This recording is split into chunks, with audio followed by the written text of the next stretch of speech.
My name is Alistair. I am your conference teacher for today's Monday evening presentation. And here it is on the screen, the title, Distinguishing between Factual and Hypothetical Statements. Okay, so we're going to have a look at the differences between factual and hypothetical in English today. So we have 4 parts to the lesson agenda. Number 1, understanding factual statements. Number 2, exploring hypothetical statements. Number 3, key difference and clues. And lastly, number 4, real life scenarios. Well, let's get started with agenda point number 1, understanding factual statements. So, introduction, factual or hypothetical. Understanding the difference between what is and what could be. So, factual or hypothetical. Understanding the difference between what is and what could be. So let's explore the real and the imagined English style.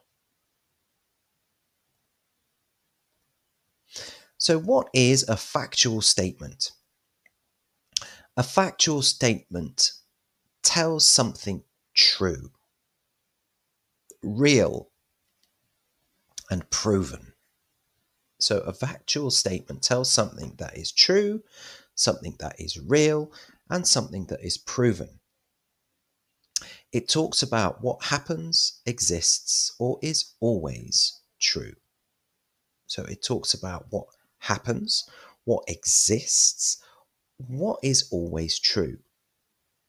So keep it in mind as we look at the rest of the lesson. So let's check some examples. So examples of factual statements. Number 1, the sun rises in the east. The sun rises in the east. Number 2, she lives in Paris. She lives in Paris. Number 3, water boils at 100 degrees Celsius. Water boils at 100 degrees Celsius. Simple, right? Just facts. So these are just facts. Well, let's have a look at some factual vocabulary. We have 8 words here. I'm going to read through each of these words twice, so have a listen and look at the translation. Number 1, truth. Truth. Number 2, real. Real. Number 3, fact. Fact. Number 4, always. Always. Number 5, to know. To know. Number 6, to happen. To happen. Number 7, to live. To live. And number 8, to work. To work. So these are good factual vocabulary words. Let's look at how to spot a factual sentence. A factual sentence tells us something true, something that happens regularly, or something that is a fact. No imagination, no conditions, just the simple truth.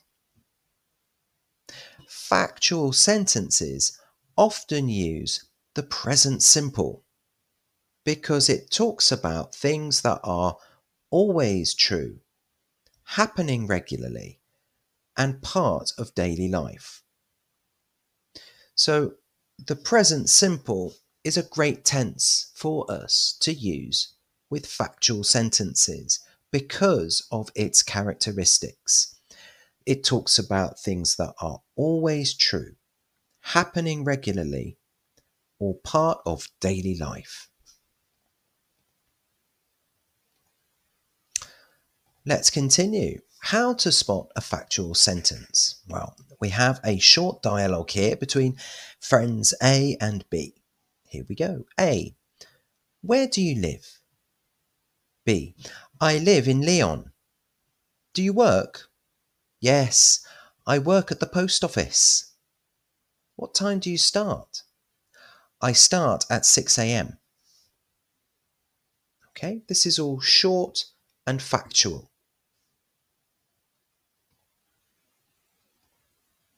Let's move on to the second part, exploring hypothetical statements. So what is a hypothetical statement?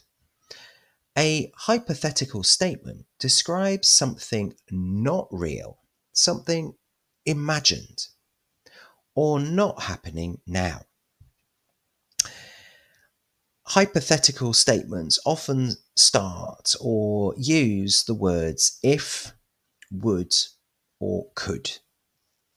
So, hypothetical statements often use or start with if, would, or could.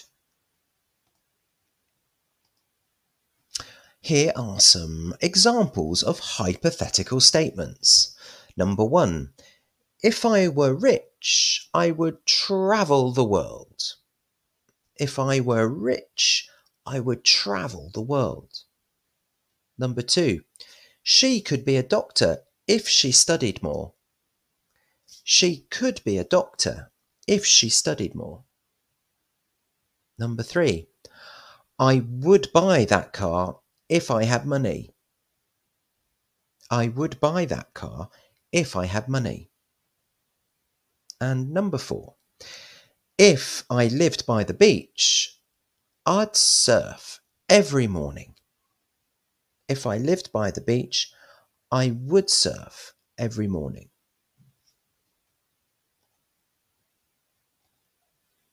Now, we have some indicators here to help show hypothetical statements. Number 1, if.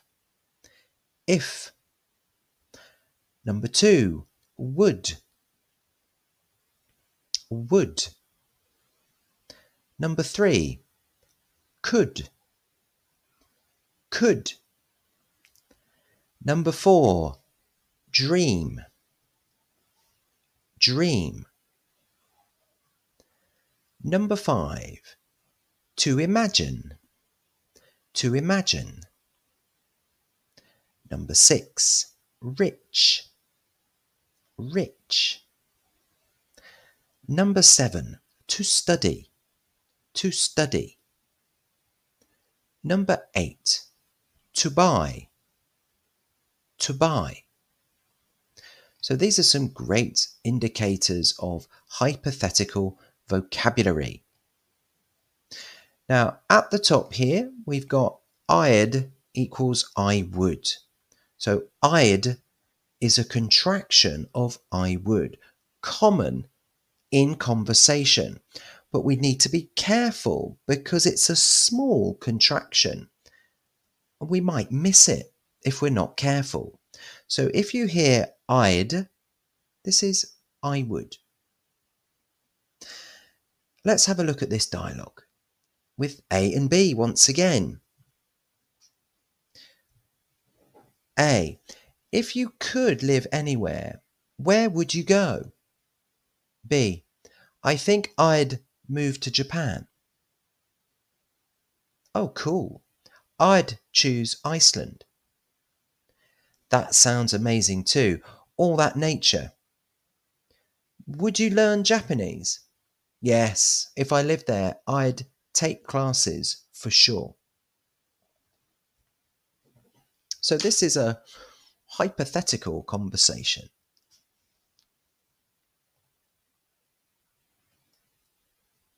Let's think about hypotheticals about the present that use if plus the past simple. These are not real. These describe what's not true now. If I were tall, I'd play basketball, but I'm not tall. So if I were tall, I'd play basketball, but I'm not tall. So we're using were in the past simple to talk about what's not true now.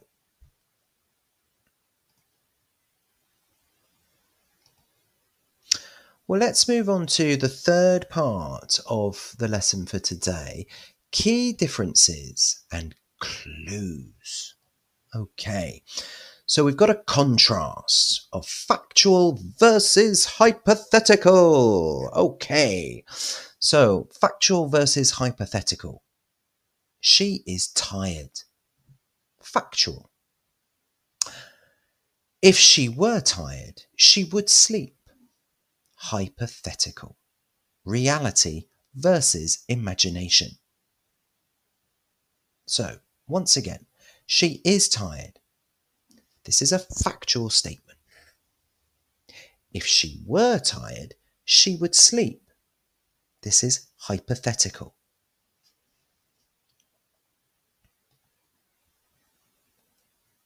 Okay, well, let's look for some common clues in hypotheticals.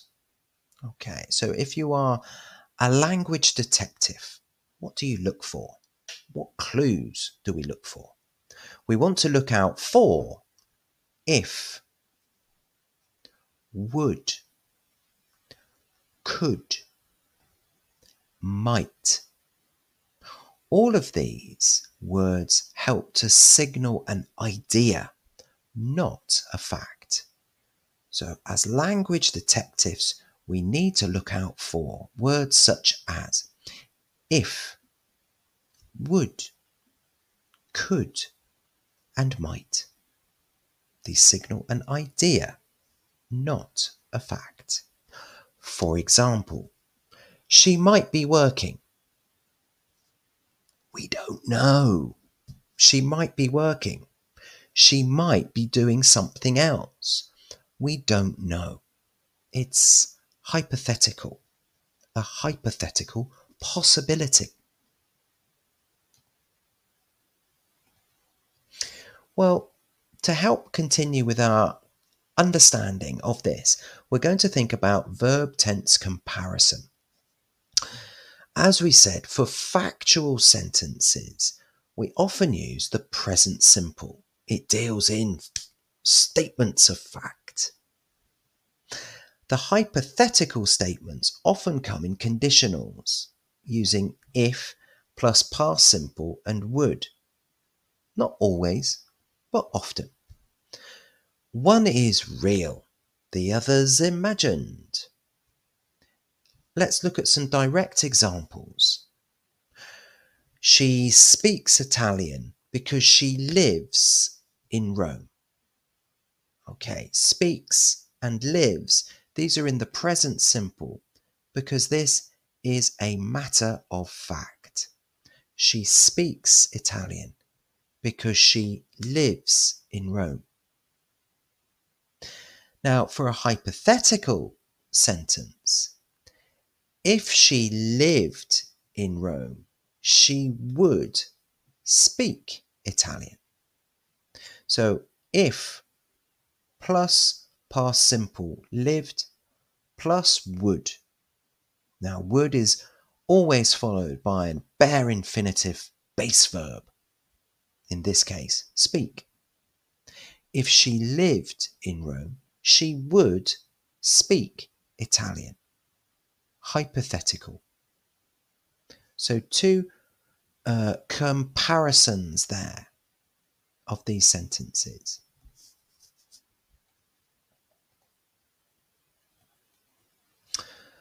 So, spot the sentence. Guess which are factual.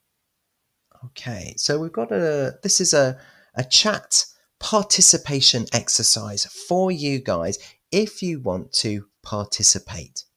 So the objective here is to guess which are factual. Okay, there are 2 sentences for each, one factual, one hypothetical. If you want to participate, please write the factual sentences in the chat. Now, while you think or do that, I'm going to read those options out. So guess which are factual. She walks to school.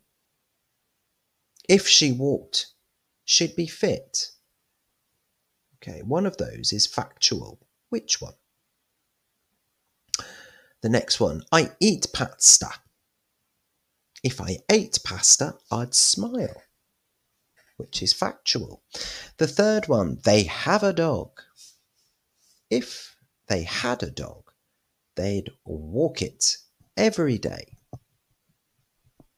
Okay, so from each of those pairs, we have a factual sentence. Now, fantastic, guys. You are writing in the chat for us all. Very good. So far, I can only see factual sentences in the chat. So congratulations, everybody. That's great. You can spot the factual sentence. She walks to school. I eat pasta. They have a dog. All of those factual sentences, all using the present simple. Okay. Well, let's have a look at confirmation of your good work. So there it is, the verification and confirmation. She walks to school. Factual. I eat pasta. Factual. They have a dog. Factual. Okay, well, thank you everybody for participating. You've all participated and all of you have identified the factual sentences. So this is good. Well done. Well, let's move on to the next part of our conference lesson today. Real life scenarios. Okay. Small talk and facts. Okay, so we have another little dialogue here between our friends A and B. A. So where do you live? B. I live in Bordeaux, near the river. Ooh, I've been there before. It's beautiful. Do you like it? Yes, it's quiet and full of history. I love the old streets. Okay, so we've got factual statements help us share real information and connect naturally. Okay, so this is a conversation. It's small talk, but it involves facts. Where do you live? I live. I have been there before. Do you like it? Yes, it's quiet and full of history. I love the old streets. Well, now we're going to think about a dialogue for dreaming out loud. A. What would you do if you had €1,000,000? B. I think I'd open a small bookshop by the sea. That sounds lovely. Would it have a cafe too? Of course, with strong coffee, soft chairs, and jazz music. So hypothetical sentences help us dream, imagine, and get creative together.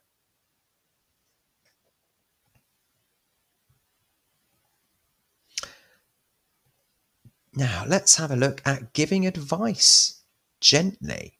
Interesting. Let's see what happens here. So A, I feel nervous about the exam tomorrow. B, I get that. If I were you, I'd take a deep breath and relax tonight. I guess I do need to rest a bit. Yeah. And if you study in the morning, you'll feel more ready. So hypotheticals, they let us give advice kindly, not like a command or order. They help us to give advice in a kindly way.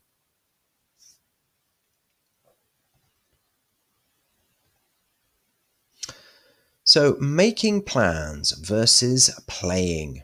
What if? Okay, so let's have a look at this dialogue too. A, are you coming to the picnic tomorrow? B, yes, if it doesn't rain. The weather says 60% chance of showers. Oh no. If it rains, we could do it at my place instead. Great idea. I'll bring snacks either way. Okay, so in this dialogue, we use facts for real plans and hypotheticals for flexible ideas. It's possible, of course, in a conversation to mix these together. So here we go with some more mixed chat. A, so where do you live now? B, in Marseille with my sister. Do you like it? I do, but if I had the chance, I'd move to Tokyo for a year. Oh, I'd love that too. Would you really go? Maybe. If I saved enough money and found a job, why not? Oh, let's make it a plan, not just a dream. So in this sentence, we've got mixed, real life and hypothetical. So real life is a mix of what is, what could be, and what we hope for. We often refer to hypotheticals in English as what ifs. What ifs.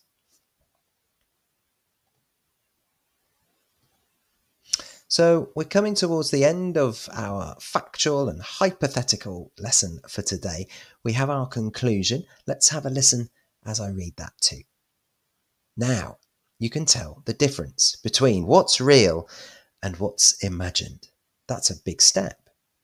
But don't stop here. Keep learning, keep asking what if, and keep building your English. The journey's just getting started, everybody.